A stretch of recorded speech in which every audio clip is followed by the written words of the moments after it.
Good evening, gents. And I tell you, what a good evening it is.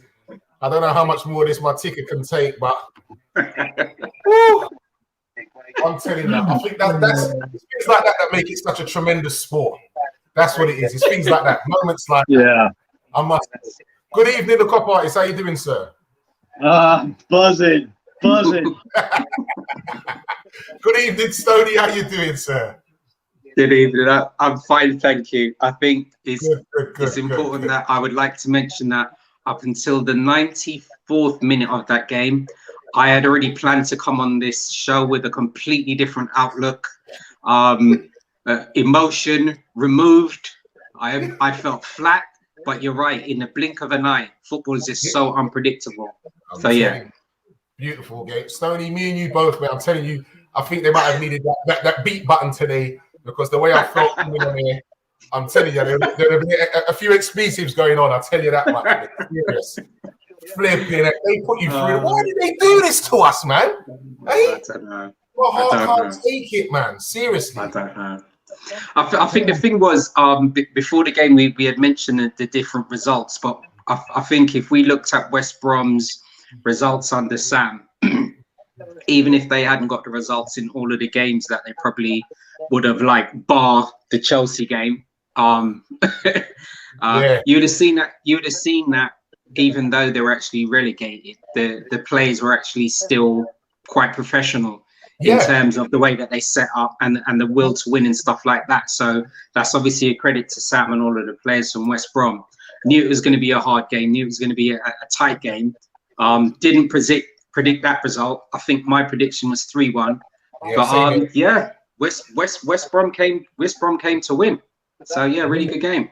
They did. So we got the lineups wrong again, gents. I did. Kev, I think the cop artist got it. I think the cop artist got it close. Perfect. I did, I did say Jonesy would come in place of Genie. And he said Mane would come in instead of Jota. That's what the cop artist got it. But, I did. When I think about it, I've got it spot on. Yeah, that was that's the only thing I'll get spot on all season. Because you said 4-0, didn't you? I did. Yeah, I did. Yeah, 4-0. That's only because Mane came in because Jota was injured. Yes, right. Yeah. Oh, right. Okay, he's out for the rest of the season now, isn't he? Okay. Yeah. Do you know how that happened? I don't know. They just said something that happened against Man United.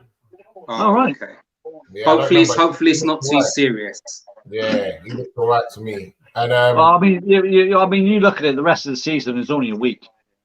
Yeah, true.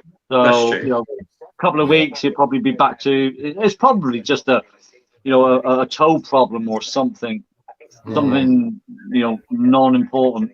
Although his toes are important, obviously. Yeah. When we look at the West Brom lineup, I did have Maitland-Niles in there, but he came on as a sub. Yeah. And also Robson Kanu started. Yeah. Actually, and bagged one.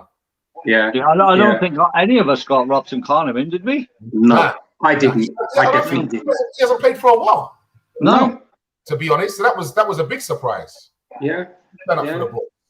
Yeah. But, and he actually played well. I mean, he took that goal really well. That nice little dink through to Pereira. It was actually a very cute little bit of play between those two plays. And it was one of those that I know we were speaking about before, that we are blessed that we do actually have our academy and youth players now having an opportunity to play for our first team. And the more they played it, the more experience they get. And it's just on that small little moment, Reece was kind of dragged out of position for them to do the 1-2. But it's a really good finish by Robson Kanu. But still a lot of learning and development for Reece Williams, and I'm really happy that he managed to get some more gameplay today.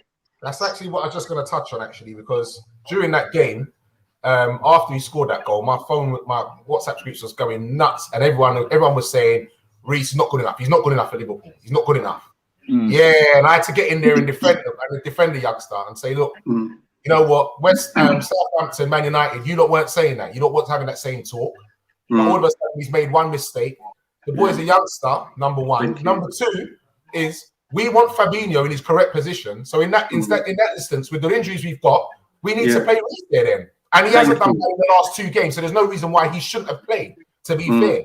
But what's your take on that? They're saying they don't think he's good enough going forward to play for Liverpool.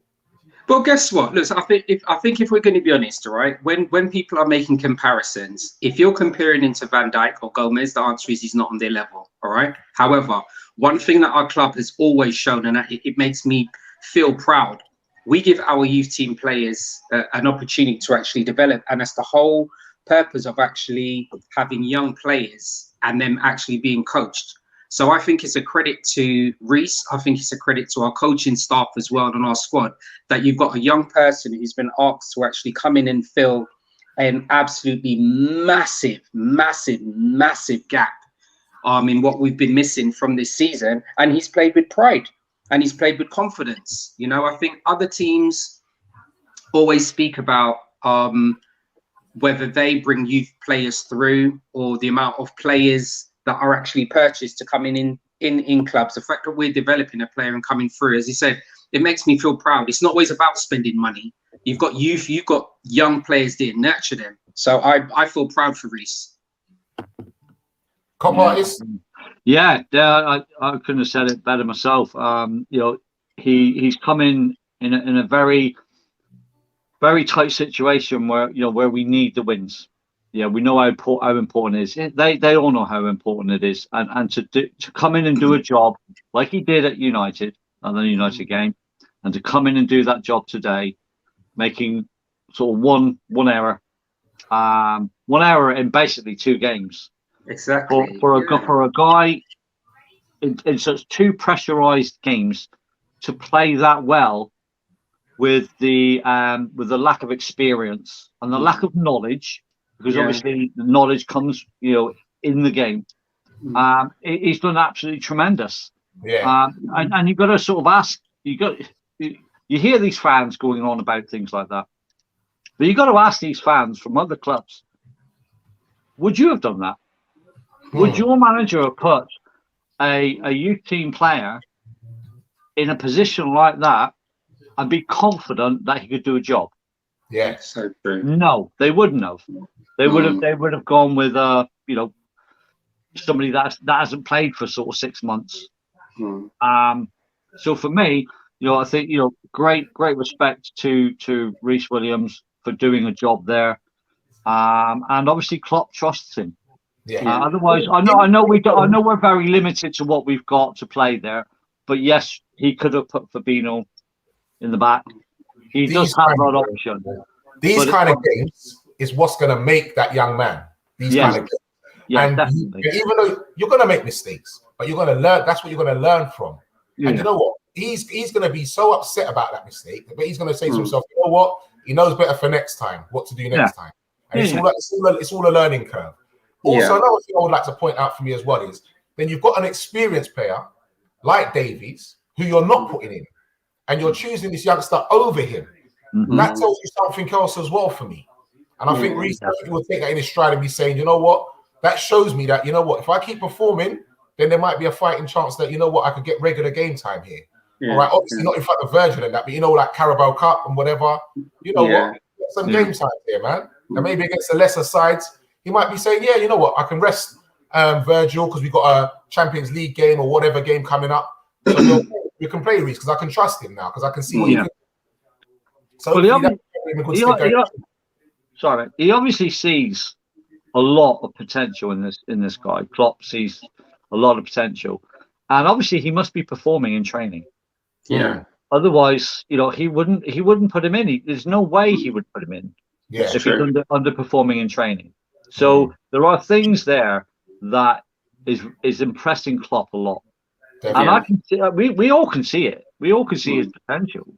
Well, he may not be the fastest, but he may end up being one of those players that can just, a bit like Virgil. I know Virgil's got speed, but Virgil reads the game so well. He doesn't he doesn't have to use the speed.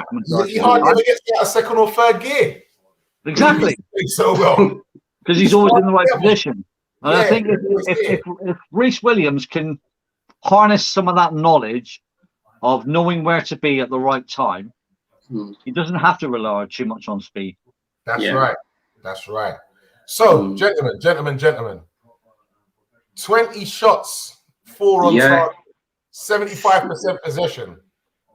Talk to me, gents. Talk to me. Why was it such a difficult game, man? Why did we make it so difficult? Well, Tony, I'll let you have this one. Do you know what? I'm unsure. You're right. Up until the 82nd minute, we had 20 shots, 4 on target. All right. So I think for me, it was showing that we were actually creating opportunities, especially in the last third. And it was a strange one because I don't think we were snatching at chances. I don't think we were snatching at chances. I don't think we're snatching at chances. I don't know, because it's one of those things where obviously we would have known that. But I think Johnson's a good goalkeeper anyway, and I think West Brom have already made a statement to say that he will be one of the players that will be sold for them to actually generate funds for next season. My personal opinion is that he's good enough to be playing in the Premiership. Yeah. So you're right, with the 20 shots, it wasn't that we were actually forcing saves off Johnson. So I'm unsure. I actually do not have an answer to that today. I really don't for the first time. I don't. Hand it over to the cop artist. Well, me, I mean, I think, West Brom defended well. They blocked a fair few shots, but there were a lot of shots that went wide and sky high. Trent, for a start, had like 3 that I think went way over. They class a shot as even a shot being blocked. Yes, we did. That's interesting. We didn't make the goalie really make too many saves. That's the worrying thing for me. It's all very well making the chances, but like you said, if they're going to snatch at the shots or maybe take a shot on when they shouldn't be taking the shot on, and I'll give you an example. That's what I'm coming to. The Trent one. Okay, when he whipped it onto his left foot. Now, he is clear on goal. There is a defender there. Okay, but first and foremost, he ain't left-footed, and he's already tried 2 or 3 shots with his left foot today, and they went sky high. Yeah. Also, Salah was square, and he could have passed it to him, and he chose not to.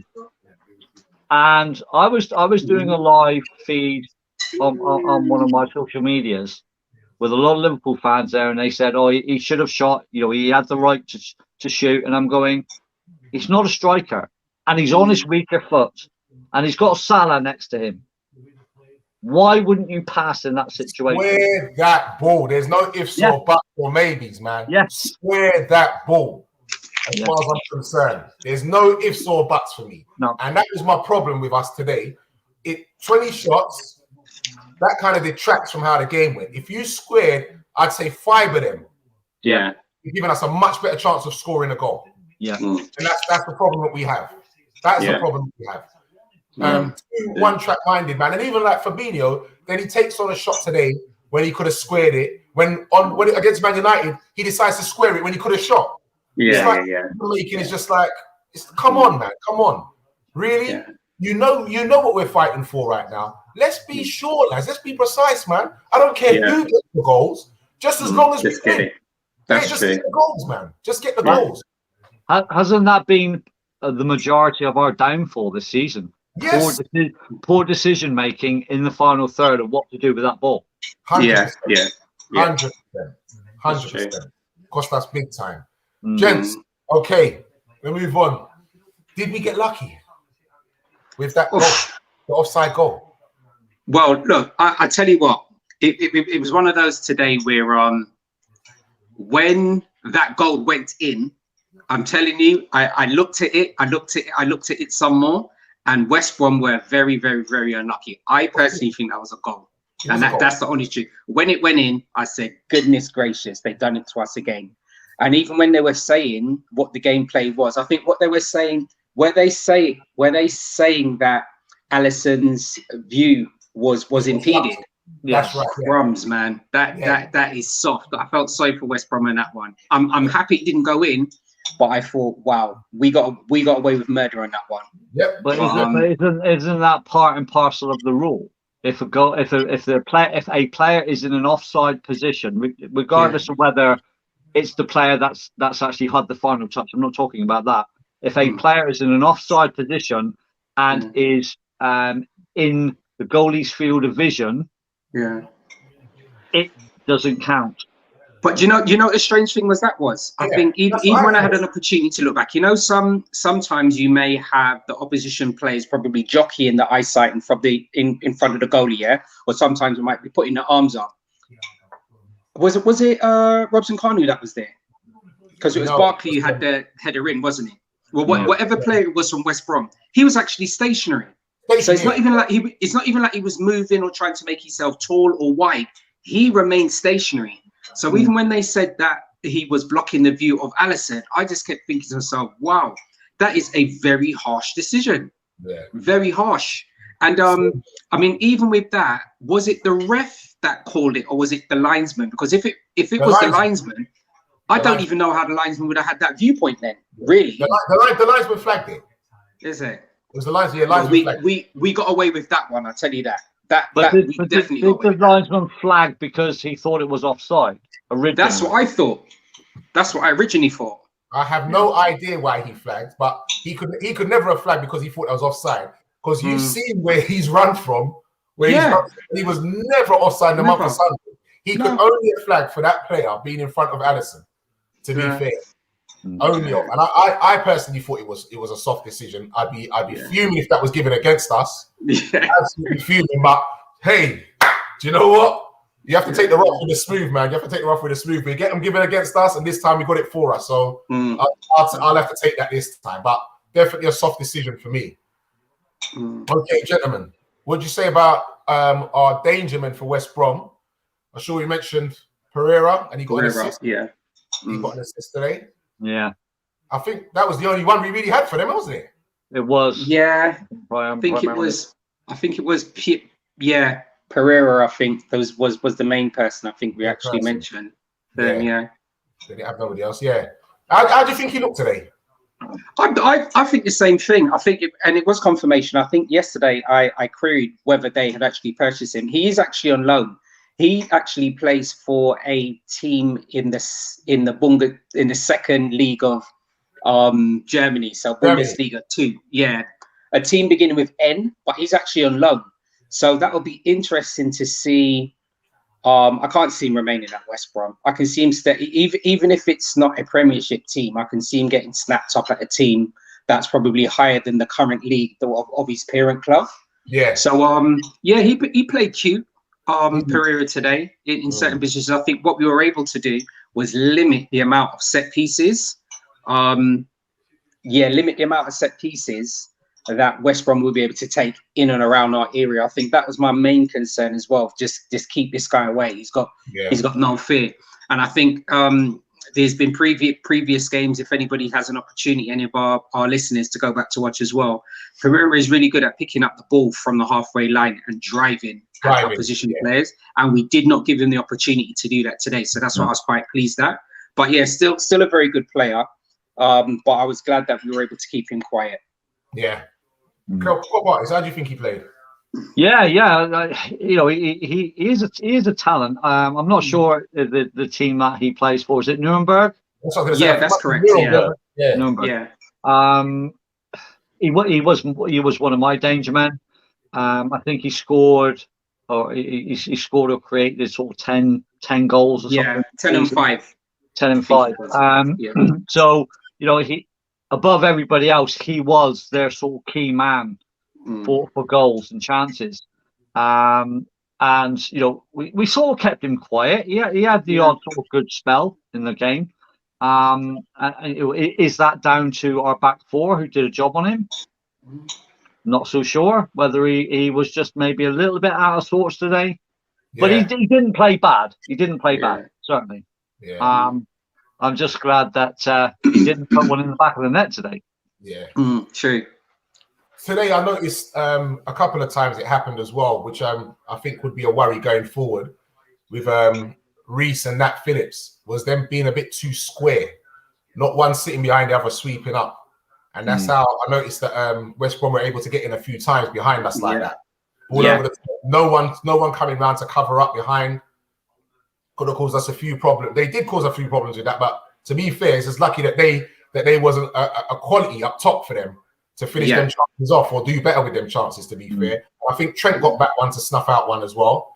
And Alisson got the other one. I think it was around 77th minute as well. The ball got played through to Robson Carney and Alisson saved it. It was on Alisson's left-hand side. Yeah. So your same thing about that squareness.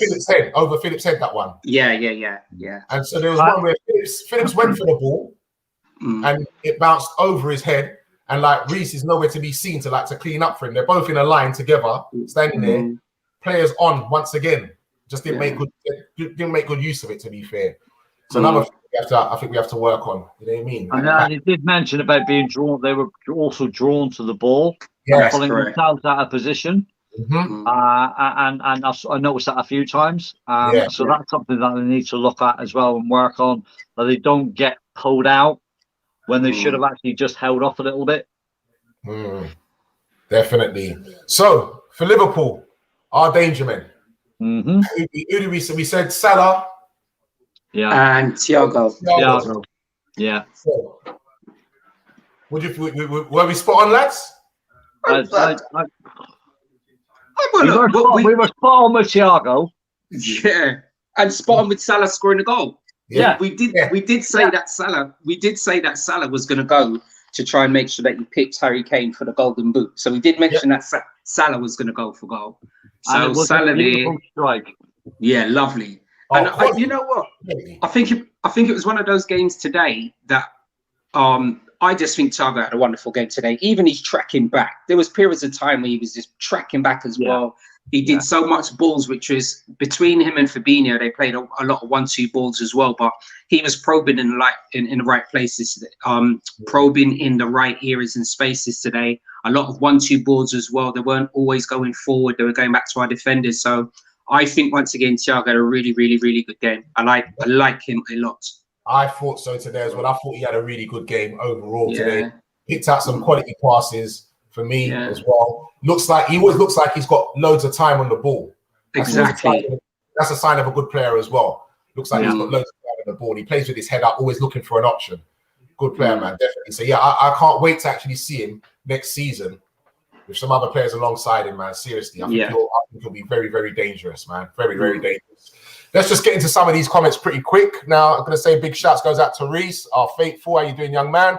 Mr. B, congrats, gents. That never say die attitude as well. Definitely, you're right. Never say die attitude. You lot could do with some of that, couldn't you? Mr. Addison Becker, hope he stays blessed. I think that's a bit sarcastic there, Mr. B. It's not good to be bad, man, Mr. B, yeah? Not good. Oh, Uncle English. Good big shouts goes out to Uncle English. He says, big up LFC.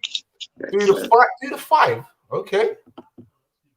Adrian, little bro, how you doing, little bro? Great. Typical Liverpool fairy tale comeback. Yeah, hardly Barcelona, though, I'll tell you. Big shouts goes out to Mr. Edward Brown. How you doing? Hi, guys. That's why Alisson is the best keeper in the world. And how are you guys doing? We're all good. We're all good as well. After that win, we are definitely all good. I'm not sure how good my ticker's doing right now, but yeah, it's calming down slightly. Good evening, Mr. Williams. Says, yeah, what a result. You're too right, mate. What a result. Definitely. And Adrian says, don't think that Reece will get a look in next season if all our centre-backs are fit, but he's done himself proud stepping in this season. Virgil, Gomez, Matip, Phillips, and Kabak. Well, Adrian, we've spoken about that. We think that Matip will no longer be with us. And reports that I've seen today is that Liverpool are not going to sign Kabak. They're not going to take an option of. Do you remember I mentioned that a few weeks ago? I mentioned that a few weeks ago Do you know? Yeah. And as I said, it's one of those things. As I said, we're talking about in football terms, all right?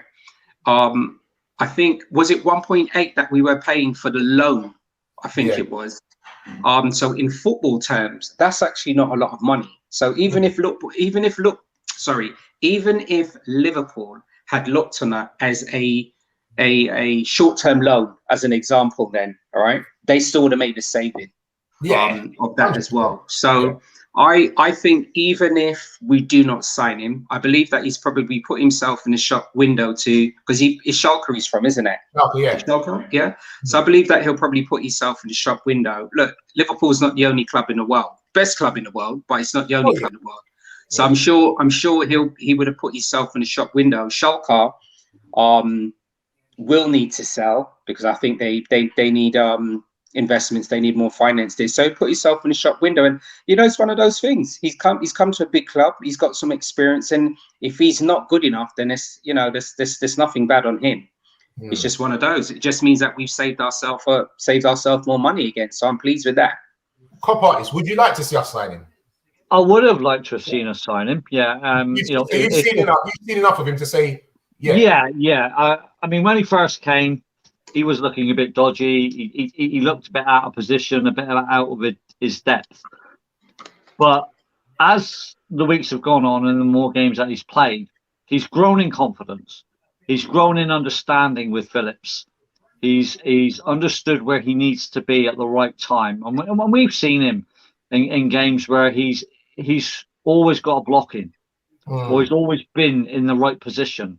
He's calm on the ball when he's got the ball, and he's happy to come out. Reminds me a bit of Alan Hansen. He used to be so calm when he got the ball at his feet. Cool as a cucumber, Hansen. Yeah, exactly. So I would like to have seen him because I think, for me, Matip, Matip's a good player, without a doubt. On form, Matip is a good player, but he's too injury prone, and we need to have players that aren't injury prone. We can't keep affording to have to rely on our second string defense if we're going for all the trophies. Yeah, so 18 million isn't a lot for a decent central defender. But is it the case that we're not signing him, but we are signing Konate? Yeah. We're also going to maybe be using Phillips more because he's proved his worth. Yeah. And are we going to get rid of Matip? Are we going to keep him as a backup? So that's saving us some money there. I don't know. Yeah. But I would have liked to have seen him sign him. Okay. Just quickly before we move on. So Stoney, would you like to see us sign him after what you've seen? Come back? No. I think he's come in. I think because how old is he? 21, 23, 21, 21. All right. So he's still got a lot of years to improve as a player. I think for me, the way that I look at it is, if things revert to how they were before, next season we should have a Gomez and Van Dijk back. We should have Ibrahim if we sign him, and then we'll have Nat Phillips and we'll have Reece Williams there.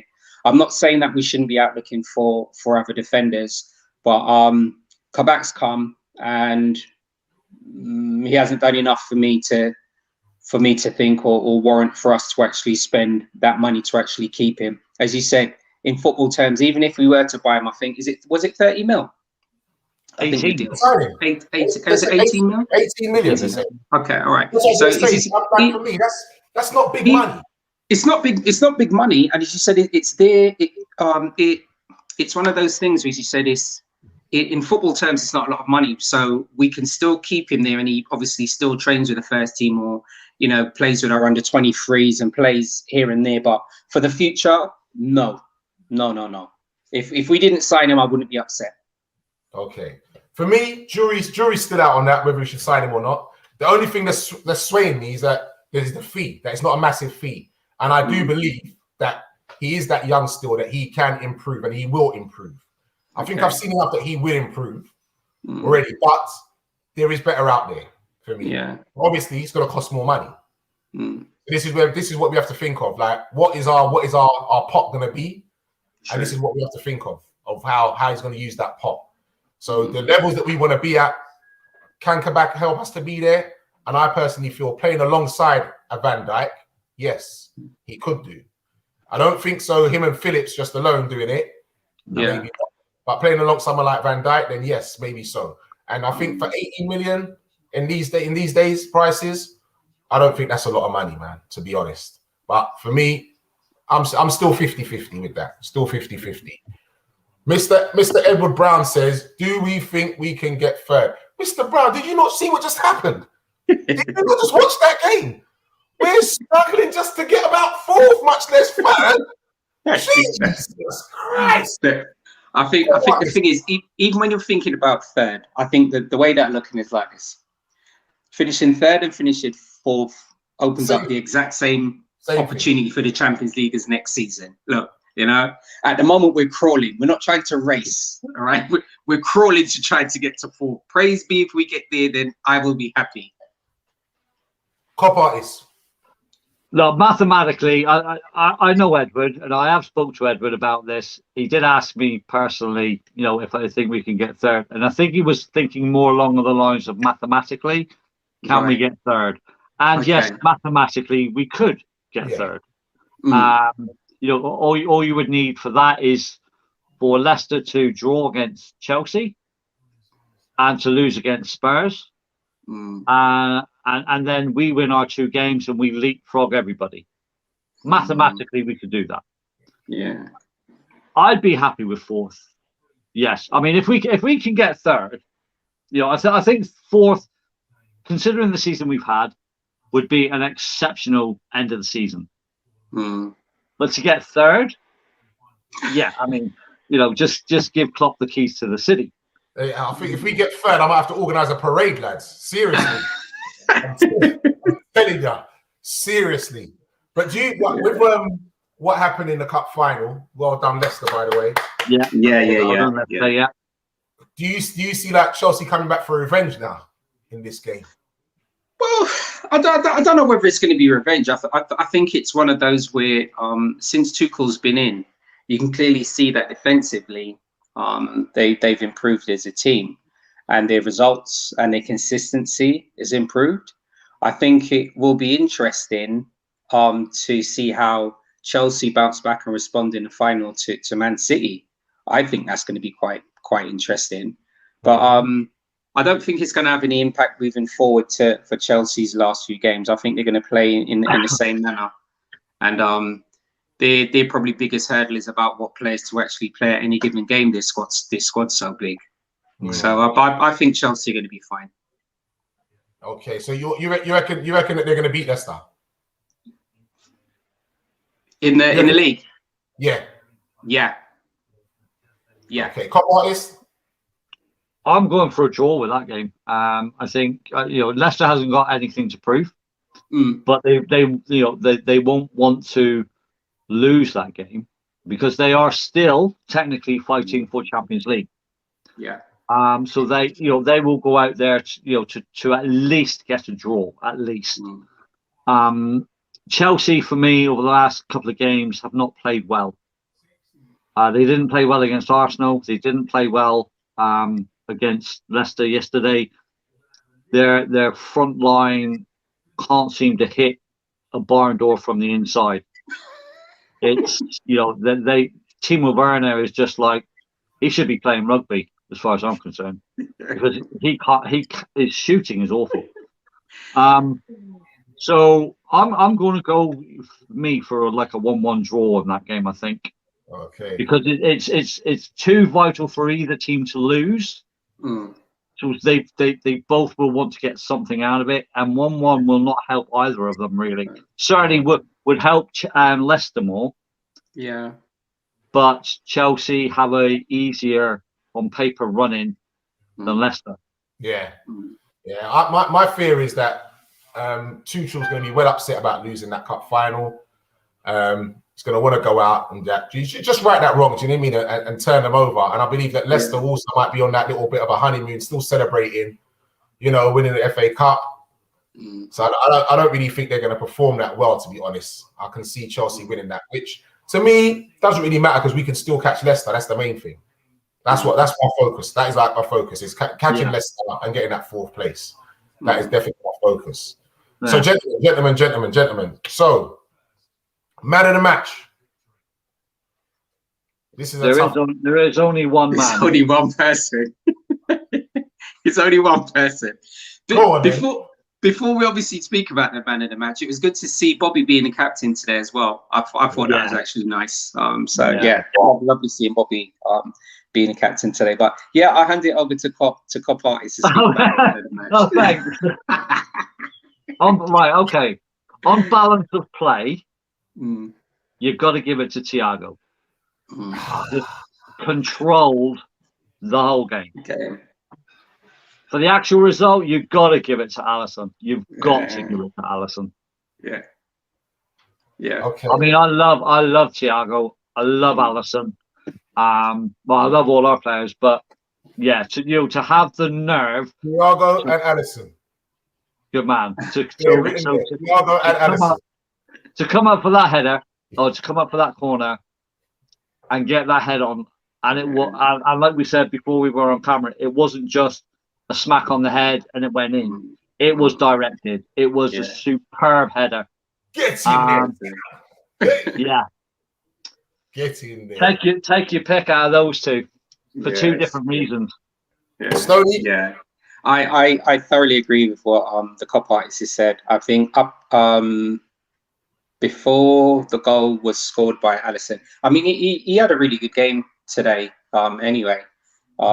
He had a really good game, but as he said, I think the icing on the cake was that header, and as he said, he headed it with purpose. You know, he headed it with conviction.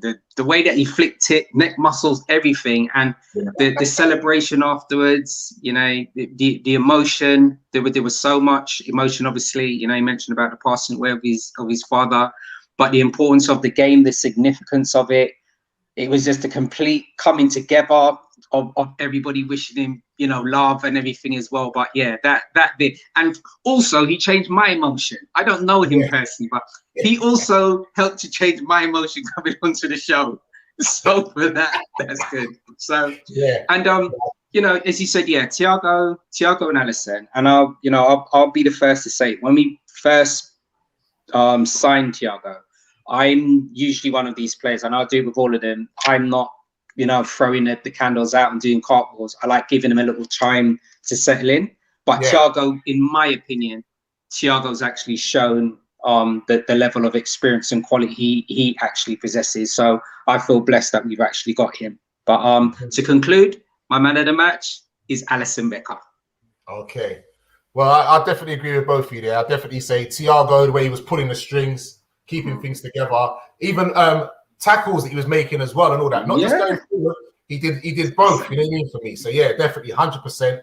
And obviously Alisson made some good stops for us, and obviously coming up with that tremendous goal that even Peter Crouch would have been proud of, I'm telling you. So got a good question here from Adrian, which I think is a very pertinent question. The intensity we had against Man United was missing, which is possibly down to fatigue. Do we need to make use of the squad more in the last couple of games? I'm gonna be quite selfish here, okay? We've got, was it on Tuesday? We've got Burnley. We've got Burnley away. Yeah, we've got Burnley, and then we got Palace our last game, haven't we? Yeah. We just need to win both of them. As you said, you know, I'll go back and I've said it in previous shows as well. We've got extreme confidence in our manager and our coaching staff, and I'm confident whatever squad of players actually put out will actually get the result. I think we had also mentioned as well, the game being United, it was always probably going to be played at a different intensity based on the nature of the game and the history and the rivalry and XYZ. I would have liked for our team to replicate that, but sometimes it's not always possible. It doesn't mean that our players, you know, lacked anything or fatigue or anything, in my opinion. I think it was just probably just one of those things. But just to answer your question, if we do have to rotate against Burnley and Crystal Palace, I'm sure that our manager will do it and we'll still get the results that we need. Okay. Cop Artist. Yeah, rotating our squad is a little bit difficult because we don't have strength and depth, and we know how vital these two games are. Yes, they changed it slightly today with bringing in Jones, but I can see Gini being back for that game against Burnley, and probably for Crystal Palace, because they are even more so important now. The intensity in our game against United, as Stoney said, was because of the game, who we were playing, and I know it shouldn't be that way. It should be like that every game, but players always get up for big games like United, City, Chelsea, whatever, and not so much. And we've seen that for years. So we are very limited with who we can put in because of injuries. So I don't see very many changes. I don't think we have those options. You look at the bench today, was quite weak. Shaqiri came on, didn't really do a lot.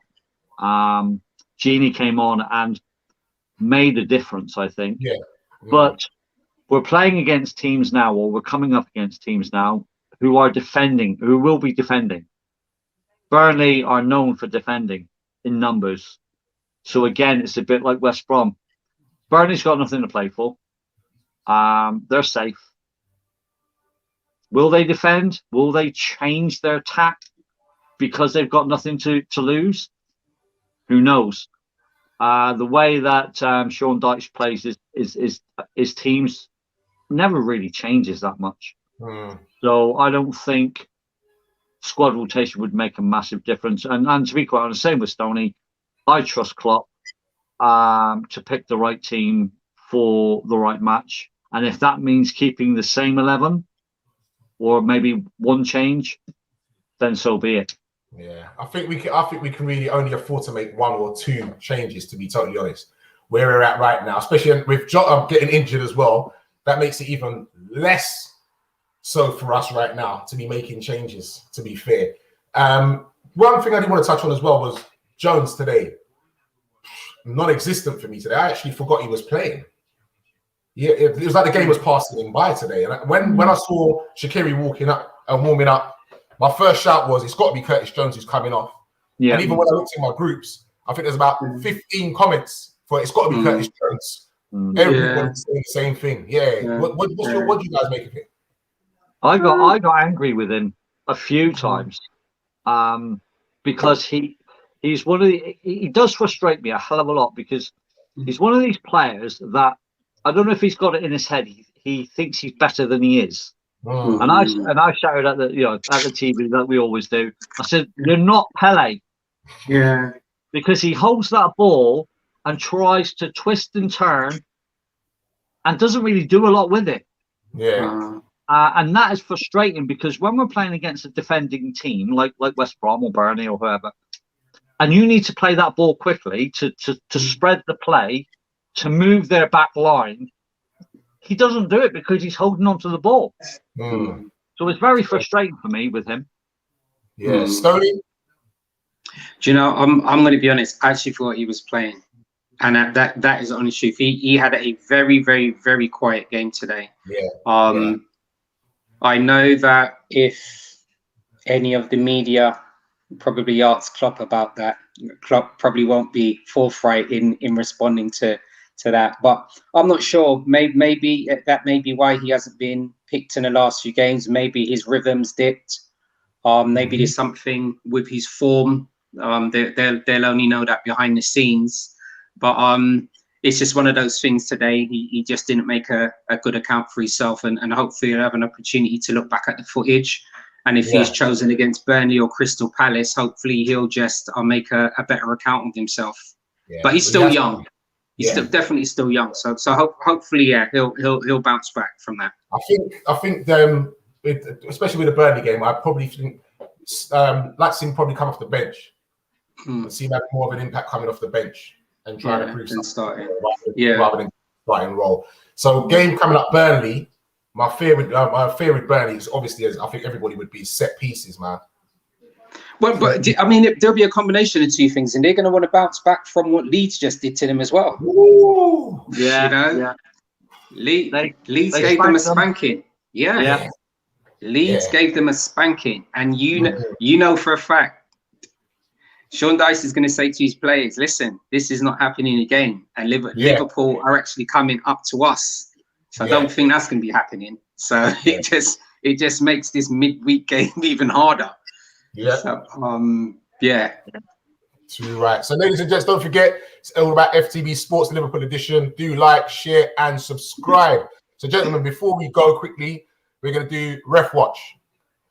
Out of 10, refs. Out of 10 for Ref today. Look at Kev's face. Do you know what? They meant to... Mike Tyler had the nerve to mention the fact that he was from Liverpool or from Merseyside. Oh, yeah. Reffing a Liverpool game. He mentioned something about sort of a previous Liverpool game. I'm not sure which one it was that he mentioned, but he had the nerve to mention that. And I got really angry at that because at no point in the Man U game did he mention that the ref was from Manchester, the fourth official was from Manchester, and the VAR guy was from Manchester. Thank you very much. Yeah, that's so true. Well said. And Tyler annoys the crap out of me because he mentioned United so many times today, and I'm getting fed up with hearing it from him. But ref-wise, he didn't have a great game. He made some decisions that shouldn't have gone either way. So I'll give him a 6.5. Okay. Stoney. Same thing. I'll just give him a 5. He didn't do anything amazing. The only thing that he agreed on, which really saved our life, was the goal that should have been a goal for West Brom. So I'll have to give him a 12 out of 10 for that. and also. And you know what? I'm actually giving him a 7, right? I would have given him a 5, but he's given us the extra bit removing West Brom's goal. And I don't know where the 4 minutes came from, but he gave us those extra 4 minutes to Alisson to come up to score that goal as well. So I'm going to give him a 7. No, what are you talking about? The 4 minutes came from my man being treated for the cut on his eye. Oh, yeah, and the substitutions. Come on. Yes. Okay. Come on. All right. Okay. That's where that came from. I forgot Back about down to a 6. Back down to a 6. Yeah? I'll give him a 6 myself personally. I think I'll give him a 6. Definitely give him a 6. But gentlemen, it's been a blast as always. Thank you very much. Thank you for all those who tuned in. Thank you for all your comments, ladies and gents. And we will see you back. When are we back? Tuesday. Tuesday, yeah. Tuesday. So yeah. Monday then we'll probably do No, the match is Wednesday.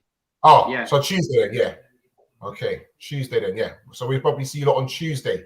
So everyone enjoy the rest of your Sunday. Good evening, the Cop Artists. Good evening, Stoney. Thanks very much. It's been a blast, ladies and gents. Take care, and we'll see you next week.